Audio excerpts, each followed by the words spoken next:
So in this video, I'm going to get you to the point where you are literally cocaine addict, addicted to studying.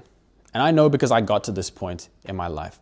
Because back in IGCSE, first year IGCSE, I literally hated studying. I was literally bottom set in maths and I failed every single test. I'm not even kidding. Just the thought of studying, just the thought of the image of my teachers in my mind made me sick. I hated studying. I just wanted to go home, run home, play video games every single day, scroll on my phone, go on YouTube. But within 1 year, by the end of IGCSE, I literally got to the point where I loved studying. I literally loved it so much that before bed, I would literally just read the maths textbook. I'm not even kidding. I loved studying that much. And literally in university, I ended up studying electrical engineering, which is notoriously one of the most difficult degrees when it comes to maths and physics and all these subjects. So I'm not a genius or anything. I'm not talented in any way. I just learned to love studying. And I'm going to teach you how to do that in this video. I'm going to give you 3 shifts here, which are going to get down to the root cause of your mind, why you hate studying, and I'm going to make you love studying. Because there's a lot of people online, they'll tell you that, studying is meant to be boring. The only way to love studying is to do a dopamine detox. I completely disagree with all these points. Literally, when I was loving studying, when I was studying every day, I was addicted to video games. I was addicted to YouTube. I was scrolling all day. So I think those aren't the problem. The real problem is that you just hate studying. So I'm going to teach you in this video how to learn to love studying. So let's get into it. By the way, before we start, if you want to start to destroy some of your self-sabotaging patterns within 30 days and double your focus, improve your procrastination, my online community is back open this semester. So check out the first link in the description if you're interested. But let's get into it. So point number 1, how to start to love studying. This might seem like a weird one, but like I said before, as children, we are naturally curious. This is a baby, by the way. When I was a child, I literally would ask a million questions to my dad. Like, why is that leaf green? Why is the table blue? Why is Scotland a thing? Why is buildings tall? I would ask a million questions. I was naturally curious. So I do believe that as children, we are naturally curious. But society just infects us and makes us hate learning. So the first tip I want to give to you is actually a shift. When you begin to learn studying, when you begin to study, you need to approach studying with the mindset of curiosity. Now this might seem lame, but I'm actually going to give you some tactics how to do this and how this actually works. But the problem is, when we approach studying, we approach it with a lot of negative thoughts about ourselves, about the studies, and about our external environment. So we're like, oh bro, I hate maths. Maths sucks, man. I hate numbers. I hate my maths teacher. I hate my parents for putting me in maths. I hate, Pythagoras for inventing maths. We just throw all these negative thoughts in our mind when we sit down to study. Instead, what we need to do is we need to be curious when we approach the subject. We need to approach the subject like a scientist. We need to be curious because the reality is subjects are so interesting. I do truly believe that you can learn to love any subject. They are all interesting in their own ways. Now, here's the thing. Hating a subject is an emotional thing. There's no logical reason why you just randomly hate numbers. There's no logical reason why you hate Pythagoras or something. It's a purely emotional thing. So the crazy thing is, you can learn to love studying with no logical reason at all. So essentially what this means, this is crazy. You can gaslight yourself to loving studying. You can gaslight yourself to being curious about studying. And I'll give you some techniques in a second. But I would approach maths, I would approach physics with curiosity. I would be excited to learn this brand new world. By the way, this is a baby who is interested in learning about all these different animals. Sorry, my drawing sucks, by the way, but hopefully you get the point. But I would approach maths, physics with curiosity. I would be like, maths is so interesting. It's this beautiful world to explore. There's a lot of history behind it. Even some subjects which I had no background in, like business law, I learned to love it by simply just asking myself, what about this subject is interesting? And I found it interesting to learn about business law because I would walk through the world and I would be able to look at things that I was learning in class. Like, oh, there's an example of tort law. There's an example of this. I can't remember exactly. It was a long time ago. But the reason why curiosity works so well is because when you are curious about a subject, you release this molecule, maybe you've heard of it, called dopamine. When you are curious about a subject and you put a lot of emotion into it, you get a lot of dopamine. And dopamine increases focus, it increases memory, and of course it increases enjoyment, motivation. This is why when you have a really, really good teacher, he can actually help you enjoy the subject more. He can help you learn it better because he brings emotion, he brings excitement into the subject. So I'm gonna give you some tips here how to make learning more curious. So, by the way, this is not the type of fun, like doing cocaine or something. This is not pleasure fun like you would get from playing video games or something. This is a different type of fun. It's more of a fulfillment type of fun. So I think the really good way to explain it is there's this book called Flow by the psychologist Mihai Csikszentmihalyi. I don't know how to pronounce his name. But basically, there's this quote from the book where he says, some of the best moments of our lives are when our minds are stretched to their limits. That's not the exact quote, but it's something like that. So let me give you a couple ways that you can actually invoke emotion into your subject and be more curious about it. So the first tip I want to give you here is to dramatize the subject. So this might seem a bit cringe, but hear me out. But you can approach a subject as if it were a TV show, as if it were like an anime show or something.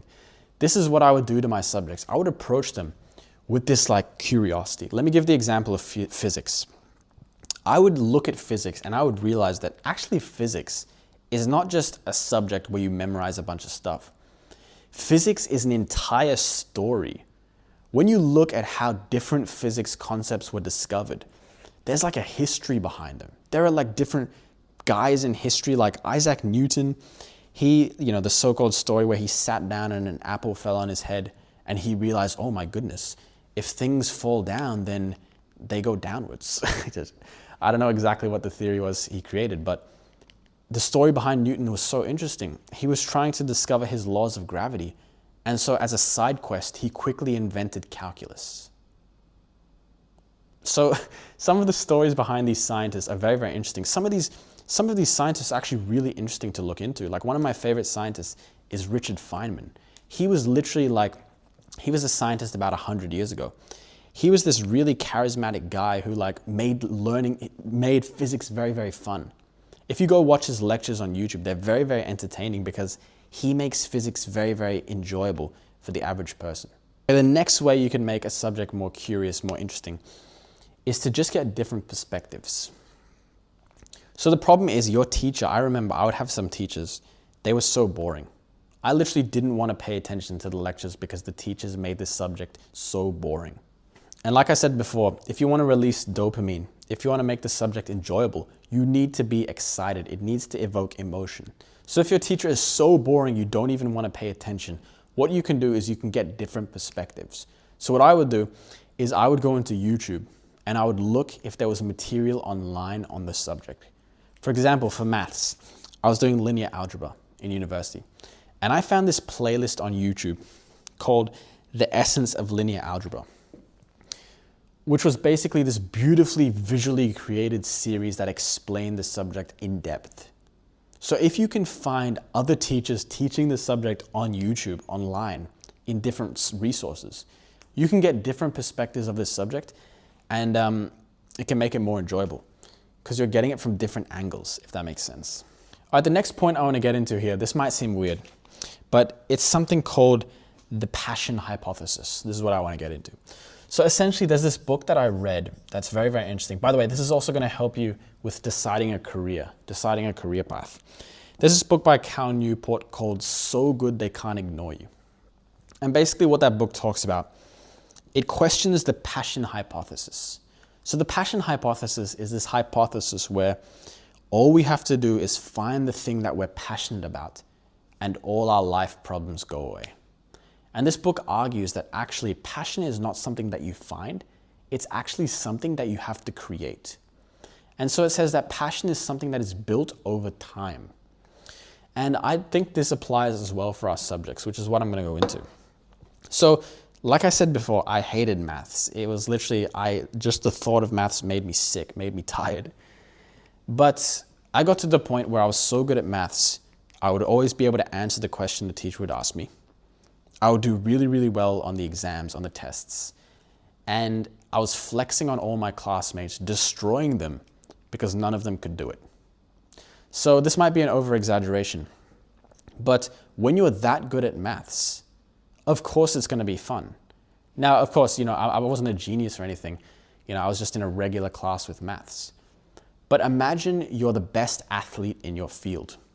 You're probably going to find that sport fun, right? Because you're really good at it. So the hypothesis I want to make here is that studying doesn't start off as fun. It eventually becomes fun once you've made enough progress. So I'm going to explain this a bit in depth. This is how I see learning subjects, by the way. I think there's 3 stages to learning a subject, which I'll get into here. So this is a learning curve, by the way. So essentially, stage 1 of learning a subject is 0 hours. You're just approaching the subject. And it's painful. It's negative. Because you don't know anything about the subject. All you've heard is negative things. Everything is confusing. You're like, I hate maths, bro. This looks so confusing. What are all these numbers? In an engineering subject, when I would scroll through the lecture slides, I would just be so confused. There would be like these charts everywhere. There would be like massive equations. Everything was so confusing. It was a bunch of negative thoughts in our mind. I'll give you another example.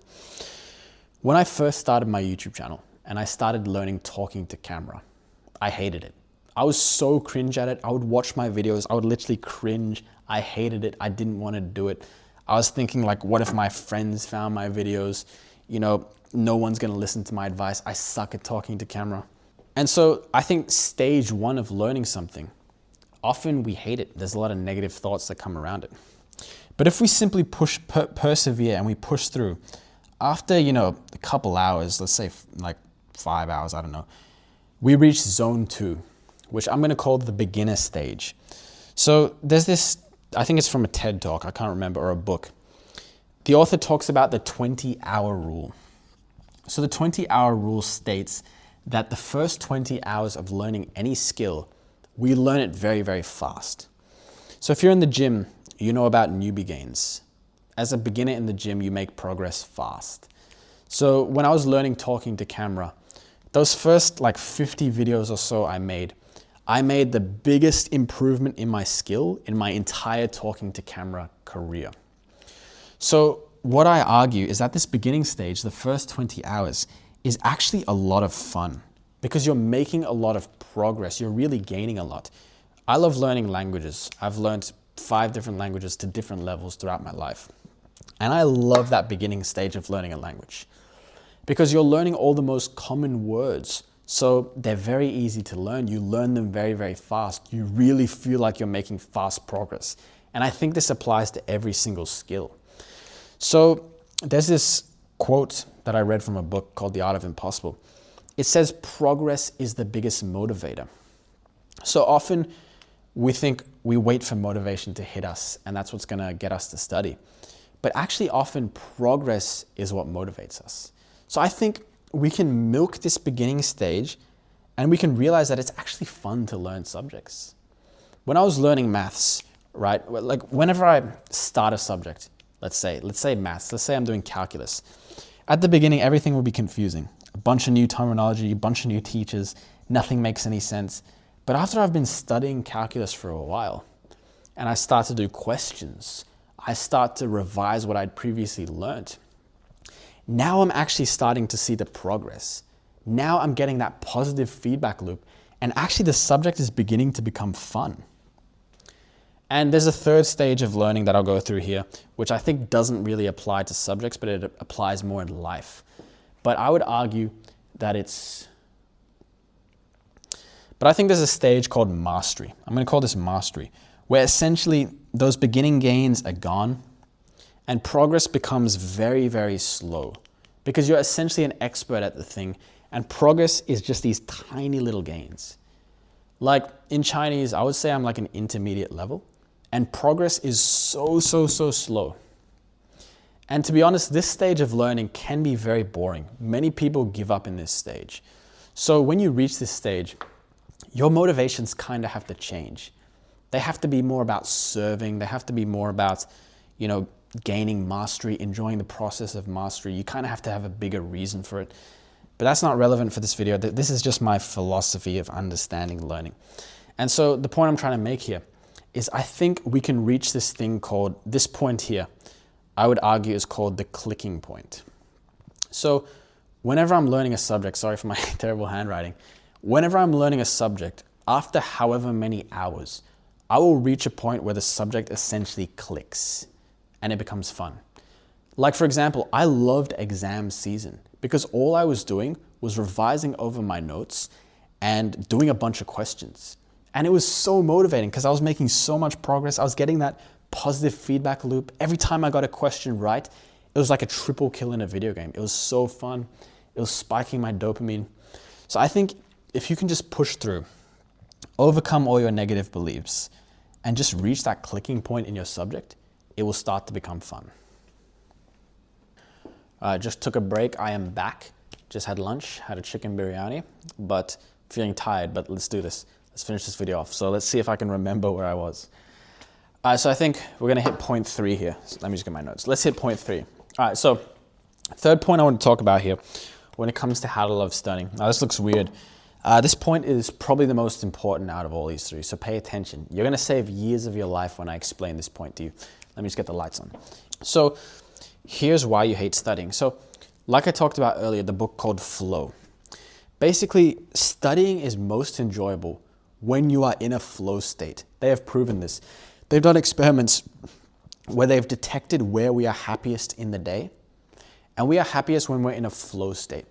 And a flow state is a state of our mind when there are no thoughts. So if there's 0 thoughts in our mind, we are happiest. We are enjoying the thing the most. We think we're happiest when we have positive thoughts. Like, oh yeah, guys, I love studying. Studying is so fun. But actually, we're having the most enjoyment where we sit down, we are fully present. No thoughts in our mind. We are just there in the moment, enjoying the studying, enjoying the activity. So the reason why we can't enter a flow state when we study is something called the inner critic. So the inner critic is that voice in our head which talks negative to us, which pushes us down. And because we've got this voice in our head which is constantly bullying us, we can't study. So what I'm going to do is I'm going to teach you how to begin to get rid of this inner critic so we can enter that flow state and study. So what you need to understand is there's 2 parts of your mind. There's the conscious part of your mind, and there's the actually much deeper unconscious part of your mind. So in the conscious part of your mind, you want to study. You want to get good grades. You want to get into your dream university. You want to study to make your parents proud. But deep in your unconscious mind, the part of your mind you're not aware of, there's a part of you that hates studying. This is what you need to understand. There's a part, sorry for my horrible handwriting. There is a part of your mind that hates studying. That's why this inner critic exists. Your thoughts, your inner critic is designed to help this part of your mind escape you from studying. So essentially, you are being run by this part of your mind you're not even aware of, and that's why you hate studying. It is self-sabotaging you. And so I'm going to explain to you how to overcome this.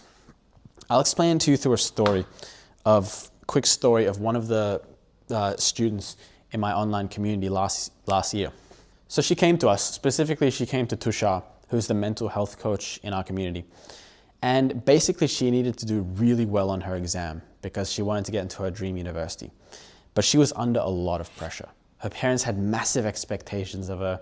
She did really poorly on a lot of her tests last year. So she was under a lot of pressure. And none of the advice out there was working for her. She tried timetables. She even bought a new desk, a new laptop. She tried the Pomodoro technique. She tried turning off her phone. She tried everything. But nothing was working for her. Because when she would sit down, her mind would be so against her. She was getting thoughts like, I always let my parents down. She was getting frustrated herself. Why can't I even focus for 15 minutes? What's wrong with me? All my friends are doing way better than me. So because she was getting such intense thoughts when she was sitting down, she couldn't focus. And all the advice online was telling her that she needs to study for 12 hours a day. So she was pushing through. She was trying to study for 12 hours. She was trying to study all day. And what she realized with the help of Tushar, so the solution to her problem was actually not to keep pushing through, to use more willpower, not to use this David Goggins mindset of like pushing through, but she had to actually address those underlying suppressed emotions of fear, comparison, stress. And when she started to do that, she actually ended up doing really, really well and got into her dream university. So hopefully that's evidence that this is actually true, because this was the same for me. I used to be a massive self-sabotager. I was a massive daydreamer for a long time. And it wasn't until I started working on the most important thing, which is working on your mind, specifically working on your mental health. Now, a lot of people are going to click off when I talk about this because mental health seems lame. It's like, okay, thanks for these quick tips, boys. I'm out of here. Enough with this. I don't care about mental health. But trust me when I say mental health is the constraint that's holding you back from all your focus problems, all your procrastination problems, everything. And I'll tell you exactly how to improve it here. But basically, your constraint is your mental health. If I could go back in time and tell myself one piece of advice, it would be this. It would be to work on my mental health, because that is something I neglected for so long. And that's why you get stuck in these loops. Because when you've got this unconscious part of your mind running you, you get stuck in these patterns where you might be able to study, you might be able to focus for a couple days, but you always fall back to your unconscious patterns. It's because this is running you and you don't realize it. That's what this diagram is that I have here. So student number 1, this is a tree. He's cutting the tree. He's trying to push through and focus. He's just cutting at the tree, cutting at the leaf, and the leaf might go away temporarily, but it grows back. What you need to do is you need to be like student 1. He cuts the roots.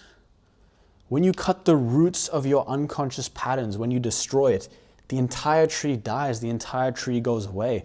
Your inner critic dissolves, and you can actually feel calm.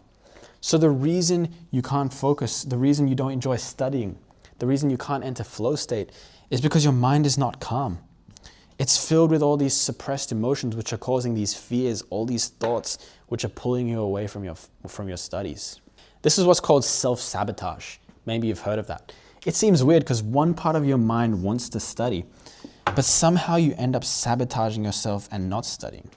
It's because there's another part of your mind that doesn't want to study.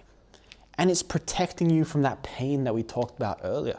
So the solution to this is understand what is it protecting you from. Why is it trying to make you procrastinate? Maybe it's because if you study, it thinks you're going to fail and you're going to face the pain of your parents getting mad at you. Maybe you're going to fail and you're going to face the pain of not getting your dream job. Maybe you're going to face the pain of your friends doing way better than you and you feeling not good enough. So your brain likes to go into the past and the future and create all these scenarios. That's why you can't stay in the present, because he's going to the future and the past. So you need to work on your mental health. You need to find what are the emotional blocks that are stopping you. And we can help you with this. The mental health coach can help you in my online community. We can help you find your blocks personally. And our frameworks in there are designed for you to explore your mind and figure out what's holding you back. But what I can tell you is I'll give you 2 habits that literally changed my life when it came to working on my mental health. So for me, meditation and journaling were literally the biggest habits that helped me. So I literally prioritize my mental health so much that I meditate for 2 hours every single day. And you don't need to do that much. You absolutely don't. Even 5 minutes a day changed my life when I used to do that much. But those 2 habits will literally help you so much. And journaling allows you to explore your mind and find what your patterns are that are keeping you stuck, that are making you procrastinate. So how exactly do you meditate? How exactly do you journal? So I'll put a link below of a guided meditation that can help you. It's a meditation that I do. But the biggest tip I can give you is that they are skills. When you first start, you're not going to be amazing at it. Working on your mental health is like working on your physical health. Just like when you go to the gym, you're going to be weak. You're not going to know how to do different exercises. It's a skill that you need to learn. Being able to be aware of your own mind, being able to understand your own patterns is a skill. I want to see students who are taking their mental health as seriously as their studies. Not just because mental health is the thing that's stopping you from achieving your studies, but also because mental health is the thing that's holding you back in literally every single area of your life. Because what I've realized is problems that appear in your life are just mental problems that are becoming external problems, if that makes sense. So mental health is not black and white. It's not like you're depressed or you're not depressed. You're depressed or you're happy. It's like your health. You know, you're either super, super skinny, more jacked, more jacked, more healthy. It's like, it might not even be a spectrum, to be honest, because how can we judge different people's suffering? The thing I've realized is that suffering is subjective. What used to cause me suffering 10 years ago was very different to the things that cause me suffering today. So everybody is going through their own thing. That's why I think it's so important. But that's it. Hope that helped. Link below if you want to begin to work on your self-sabotage patterns. We've got a ton of material in there where you can learn to work on your mental health. But in there, we've got a mental health coach who can literally help you find your own patterns. He can literally help you understand what's holding you back. He can help you find that emotional blockage that's preventing you from focusing. And he also teaches meditation in there. We do meditation calls. He's been practicing specifically Vipassana meditation for the past 11 years. But I'm also in there. I get on the calls, so you can ask me questions too. So if you want to join a community of students who are working on their mind, it'll keep you accountable, get you motivated. Limited spots available, but check out the cohort for this semester, link below. But apart from that, adios.